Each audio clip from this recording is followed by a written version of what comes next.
Hello, नमस्कार. कसे आहात सगळे? मजेत ना? मी पण मस्त. माझ्या चॅनलमध्ये तुम्हा सर्वांचं खूप सारं स्वागत आहे. बघू शकता साडी नेसलेली आहे आणि आता 6 वाजले.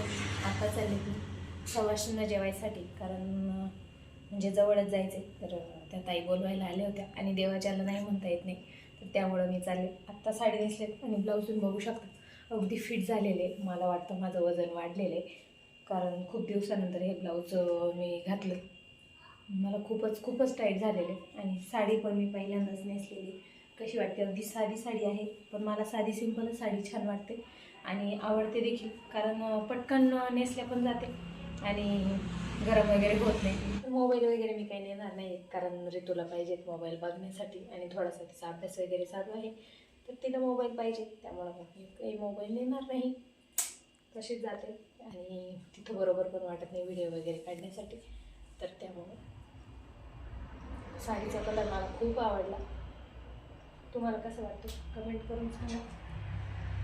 चला, अजून ब्लाऊज वगैरे पण मी काही मॅचिंग त्याच्यावरती शिवलेलं नाही आहे, कारण मी प्रत्येक साडीवरती ब्लाऊज वगैरे काही शिवत बसत नाही, कारण साड्या नेसणं होत नाही. तर त्यामुळं मग सगळं उगाच ब्लाऊज शिवून आणि नंतर मग असे टाईट वगैरे होतात. त्यामुळं आणि या ब्लाऊजला अक्षरशः म्हणजे जवळजवळ 5-6 वर्ष झाले असतील आणि ते शिवून 5-6 वर्ष झाले. त्यानंतर मग भरपूर मी वापरलं पण आणि मला आवडतं पण ते. आणि कुठल्याही साडीवर पटकन म्हणजे घालता येतं, कारण मॅचिंग नसलं की मग पटकन हेच सापडतं. आणि खूप वेळ मला तर ब्लाऊज आणि साडी शोधण्यासाठी जातो.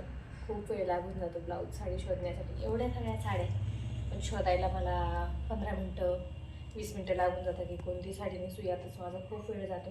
आणि त्या पण 0 टायमावर सांगायला आले की सवाष्ण जेवायला ये म्हणून, तर त्यामुळं मी आत्ता निघाले. तर चला, येते मी तिकडनं जाऊन आणि मग भेटते तुम्हाला. बाय. सवाष्ण जेवायला गेले, त्यानंतर तिकडनं यायला बऱ्यापैकी वेळ मला झाला होता. जवळजवळ 7-7:30 झाले होते आणि अंधार पण पडलं होतं. आणि आता करायची होती मला सकाळची तयारी, कारण मुलांना उद्या स्कूल आहे आणि त्यांना पण जेवणं करायचे होते. मला जरी जेवण करायचं नव्हतं, पण मुलांना जेवायचं होतं. त्यानंतर प्रजूला लागली होती भूक, तर प्रजूला आज दूधपोळी खायची होती, तर त्यामुळं मग बाकीचं आवरलं आणि त्याला दूधपोळी दिली. आणि उद्या द्यायचं आहे मला साबुदाण्याची खिचडी, तर त्यासाठी मग मुलांना टिफिनला, तर त्यासाठी मग मी इथं शेंगदाणे वगैरे भाजून आणि कुटून घेतलेले, साल वगैरे काढून. त्यानंतर बाकी सगळी तयारी केली. थोडंसं दही पण लावायचं आहे, त्याचीच मग तयारी करते. दूध वगैरे म्हटलं गरम करून घ्यावं, आणि मी अशा पद्धतीने दही लावत असते. असं लावलं की दही अगदी छान जमतं, घट्ट. आणि साबुदाणा पण भिजवून ठेवलेला आहे, तुम्ही बघू शकता.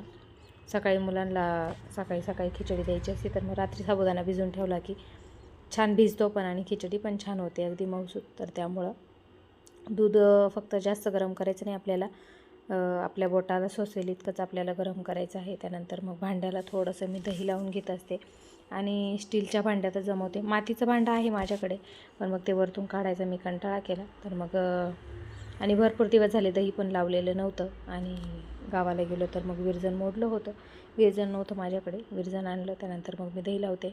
दूध गरम झालं आणि स्टीलचं पातेलं कधी कधी जळतंच, तर ते थोडंसं व्यवस्थित आपल्याला मिक्स करून घ्यायचं, म्हणजे त्याचा फेस वरती आला पाहिजे असं भांड्याला.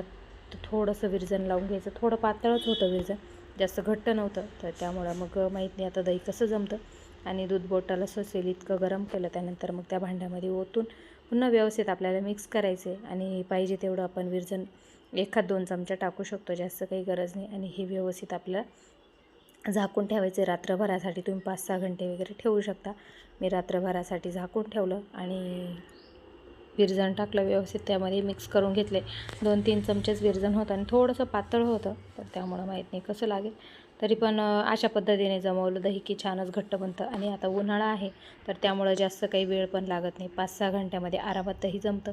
किंवा मग तुम्ही रात्रभरासाठी ठेवू शकता. मी रात्रभरासाठी एक झाकण ठेवलं आणि त्यावरती मग कपड्याने वगैरे मी झाकून ठेवलं. आणि म्हणजे उष्णतेच्या ठिकाणी ठेवलं, उष्ण ठिकाणी, की अजूनच छान दही जमतं, त्याला पाणी वगैरे सुटत नाही. आणि त्यानंतर मग आपल्याला ते सकाळी उठल्यानंतर ते फ्रीजमध्ये तसंच ठेवून द्यायचं. त्यात चमचा वगैरे काहीच घालायचं नाही, म्हणजे दह्याला पाणी सुटत नाही आणि छान जमतं. तर त्यामुळं. आणि भांडे वगैरे तर खूपच निघतात. मी तरी जेवण करून आलेले होते, पण मग भरपूर सारे भांडे होतेच. मग ते भांडे वगैरे सगळे घासून घेतले. किचन वगैरे पण क्लीन करून घेतला. आणि मुलांची सकाळची तयारी करून ठेवली, टिफिनची खिचडी वगैरेची. बाकी सगळं मी हाताशीच काढून ठेवत असते, कारण सकाळी सकाळी खूप आवाज होतो आणि सकाळी सकाळी धावपळ पण होत असते. तर त्यामुळं मग मी सकाळी रात्री जेवढं होईल तेवढं रात्रीच तयारी करून ठेवते. टिफिन वगैरे सगळे साईडला काढून ठेवते, फक्त बॉटल वगैरे भरायच्या राहतात. तर त्यामुळं मग टिफिन वगैरे काढून ठेवले की सकाळी आवाज होत नाही. टिफिन काढून ठेवते, झाकण वगैरे सगळं शोधून ठेवते, नाहीतर मग सकाळी खूप शोधाशोध होते. तर त्यामुळं आणि रात्रभरासाठी मी दही फ्रीजमध्ये जमवून ठेवलं. त्यानंतर मग सकाळी फ्रीजमध्ये ठेवलं आणि तुम्हाला नंतर थोड्या वेळाने 1-1.5 तासानंतर दाखवत आहे. तर कॅमेरा मी हातात ठेवलेला, त्यामुळं मला व्यवस्थित पकडता नाही आलं आणि व्यवस्थित कट पण करता नाही आलं. तर तुम्ही बघू शकता खूप छान असं दही जमलेलं आहे. यापेक्षाही घट्ट जमतं, पण थोडंसं विरजण पातळ होतं. तर त्यामुळं थोडंसं दही पण त्याच पद्धतीने जमलेलं आहे. जास्त एकदम काही घट्ट जमलेलं नाही आहे, पण अशा पद्धतीने तुम्ही जर जमवलं तर अजूनही घट्ट दही जमतं. आणि हे दूध गाईचं होतं, तर त्यामुळे असं जमतं आहे. आणि म्हशीचं जर दूध असलं तर अजूनच घट्ट दही जमतं. तुम्ही नक्की अशा पद्धतीने दही जमवून बघा. फायनली सगळं आवरून बसलेले आणि जेवण तर खूप फुल झालेलं आज, कारण सवाष्ण म्हटलं का गोडधोड वगैरे सगळं असतं, पुरणपोळी वगैरे. तर खूप फुल जेवण झालेलं आहे आणि बसलेत आता सगळं आवरून. चेंज वगैरे केलं साडी. त्यानंतर मग हे वेट लॉसचं पाणी आहे, म्हणजे जिरे ओवा वगैरेचं पावडर करून केलेलं पाणी असतं. कोमट पाण्यामध्ये मी घेत असते 1 चमचा रोज संध्याकाळी. आणि त्याची सवय झाली तर मला रोज संध्याकाळी प्यायचं ध्यानच येतं ते, म्हणजे आठवणच येते. आणि पिल्याशिवाय मग चैन पडत नाही, रोजची सवय झालेली ती. तर त्यामुळं मग मी रोज पिते. जास्त काही वजन नाही आहे माझं, पण मग असं वाटतं नको वाढायला, आणि थोडं सध्या मला वाटतं वाढल्यासारखं. तर त्यामुळं, आणि वजन नव्हतं वाढलेलं तेव्हापासून, पण मी पितेच, हे कायमच पिते आणि छान पण वाटतं मला. आणि त्यामध्ये मग टाकलेलं शेवग्याच्या पानांची पावडर. आणि रोज रात्री झोपताना मग 1 ग्लास कोमट पाण्यामध्ये मी एखादा चमचा घेत असते आणि रोज रात्री पित असते. तर बाकीचं तर आवरले. गरम तर खूप होतं आहे. अजून माझ्या गालाचा डाग गेलेला नाही आहे, तो पण आहे. हाताचा पण आहे, अजून गेलेला नाही. चला बाय. व्हिडिओ आवडला तर व्हिडिओला लाईक, शेअर आणि चॅनलला सबस्क्राईब करा. बाय.